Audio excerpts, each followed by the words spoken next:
20 अक्टूबर सन 1962 को भारत पर चीन ने आक्रमण कर दिया। इससे पूर्व चीन भारत से मित्रता का स्वांग करता था। चीन की इस धोखाधड़ी से भारत तिलमिला उठा। देश में जागृति की लहर दौड़ गई। नेफा युद्ध के प्रसंग में भगवान परशुराम जी का नाम अत्यंत समीचीन है, क्योंकि जब परशुराम पर मातृहत्या का पाप था तो उससे मुक्ति पाने के लिए परशुराम जी सभी तीर्थों में घूमते फिरते रहे, किंतु कहीं भी उनके मन का संताप दूर नहीं हुआ। अंत में ब्रह्मकुंड में डुबकी लगाते ही वे पाप मुक्त हो गए। नेफा क्षेत्र उसी ब्रह्मकुंड से निकलती धारा का स्थल है।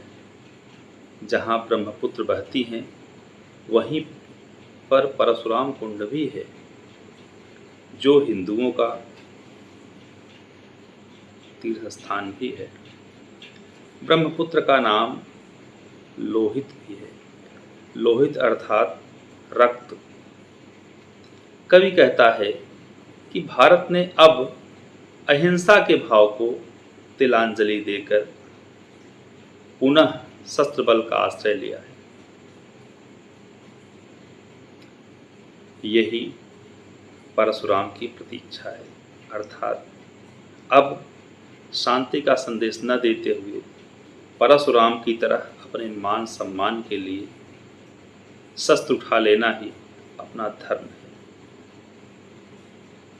कवि परशुराम से पूछता है कि गर्दन पर किसका पाप वीर ढोते हो, गर्दन पर किसका पाप वीर ढोते हो, शोणित से तुम किसका कलंक धोते हो, शोणित से तुम किसका कलंक धोते हो। तो उन्होंने जवाब दिया, उनका जिनमें कारुण्य असीम तरल था, उनका जिनमें कारुण्य असीम तरल था, तारुण्य ताप था नहीं नरंच गरल था।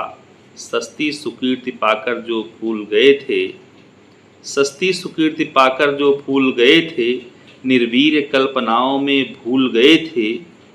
गीता में जो त्रिपिटक निकाय पढ़ते हैं, तलवार गलाकर जो तकली गढ़ते हैं। शीतल करते हैं अनल प्रबुद्ध प्रजा का, शीतल करते हैं अनल प्रबुद्ध प्रजा का, शेरों को सिखलाते हैं धर्म अजा का।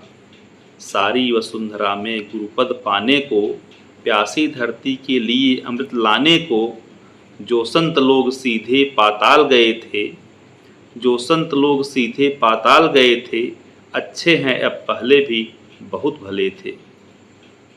हम उसी धर्म की लाश यहाँ ढोते हैं, हम उसी धर्म की लाश यहाँ ढोते हैं, शोणित से संतों का कलंक धोते हैं।